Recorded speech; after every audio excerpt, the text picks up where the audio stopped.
હા જો આયરી જે પાછળ આયરી ટીવી છે ને એકદમ બ્લેક સ્ક્રીન અવાજ આવતો હતો પણ એકદમ બ્લેક સ્ક્રીન થઈ ગયું. ત્યાં આમાં જે આયરી જે જૂનું ટીવી પડ્યું હતું ને એટલું લગાવી દીધું. હેલો ગાઈઝ, મારા નામ વ્લોગમાં તમારું સ્વાગત છે. તો હાલ વ્લોગ થાય પ્રોબ્લેમથી ચમકા જે અમારું જે ઘરની બહારને થોડો બહારની સાઈડ હે ને તિરાડો હતી.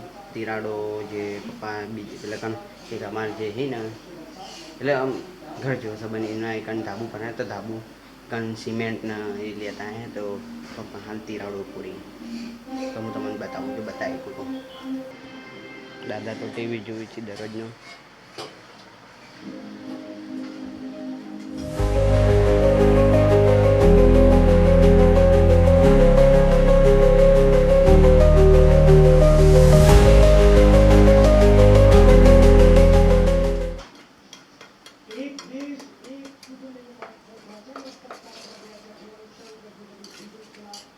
The next day. હાલ હું આટલા બેન મારા બ્લોગ એડિટ કરતો હતો તાણે જ મને ખબર પડી કે ભાઈ યાર સવાર પડી ને તાને મારે ટીવી ચાલુ હતું. પેલું જે એલઈડી ટીવી છે ને એ સ્માર્ટ ટીવીની એલઈડી ટીવી ચાલુ હતું. પછી કે અચાનક શું બ્લેક સ્ક્રીન આવવા બની અને અચાનક બ્લેક સ્ક્રીન આવવા માંડી. મેં તો જો એટલે અવાજ આવે હ તો ટીવી ચમ બંધ હા. ઓહો પછી ખબર પણ અવાજ આવતો હતો પણ ટીવીના સ્ક્રીન બંધ, બ્લેક સ્ક્રીન આવતી હતી. તો અમારે જે આ જગ્યા દેખાય ને તમને ખાલી એમાં એક બીજું ટીવી પડી તો ખોખાવાળું ટીવી પડી બોક્સવાળું. તો હું તમને બતાવું હું ચમ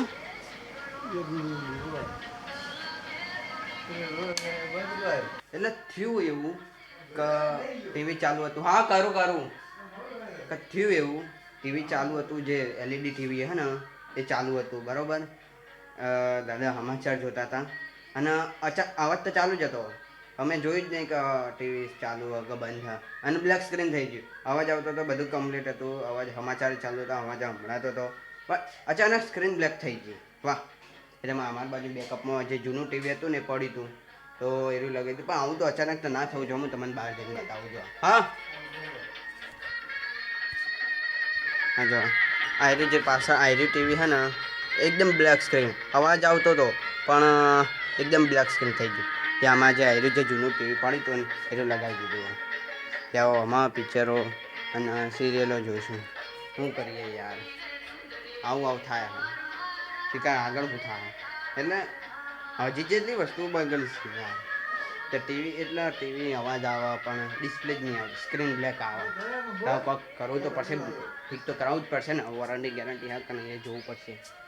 હા આજે તો હું તમને એક બીજી વસ્તુ બતાવું. કાલથી મેં તમને બતાવી દઉં ને કે એટલે જે બધા ખાડા પડ્યા હતા, ખાડા સિમેન્ટથી પૂરવાના હતા. તો જે બીજા એક અહીં ક્યાંથી સિમેન્ટ લાવ્યા હતા ને આ જે સિમેન્ટ છે ને જો આ સિમેન્ટથી પ્લાસ્ટર કરેલું. એટલે હું સિમેન્ટ લાવીને જે ખાડા હતા એ બધા પૂરી દીધા.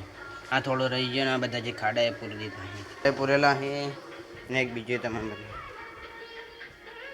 આ દેખાય. આ સિમેન્ટથી પૂરી હા, આ પૂરી હા પણ આ પૂરી હા, આ પૂરી દીધું આખું. એટલે થયું એવું કે ખાડા પડી જતા અને કોઈ ઘેરી જજરું આવે તો એને પહેલાં પૂરી દીધો સિમેન્ટ લાઈન. અને કોકરીઓ વધારતી રહે તો વધારે વેકરો વધારે હતો. વેકરો કહેવાય એ વેકરો વધારે હતો ને એટલે ઉખડાને તો દરરોજ પાણી વેરું પડતો બેસી જાય. કાલ તો એવું જ છે ભાઈ. શું કરીએ, ટીવી બગડીને અને તેને એટલે કરવું તો ફક્ત કરાવવું પડશે. બસ આ વ્લોગમાં તો બસ આટલું. જો બ્લોગ પસંદ આવે તો લાઈક કરી દેજો, ચેનલ બનાવે તો સબસ્ક્રાઈબ કરી દેજો. Thank you so much, by.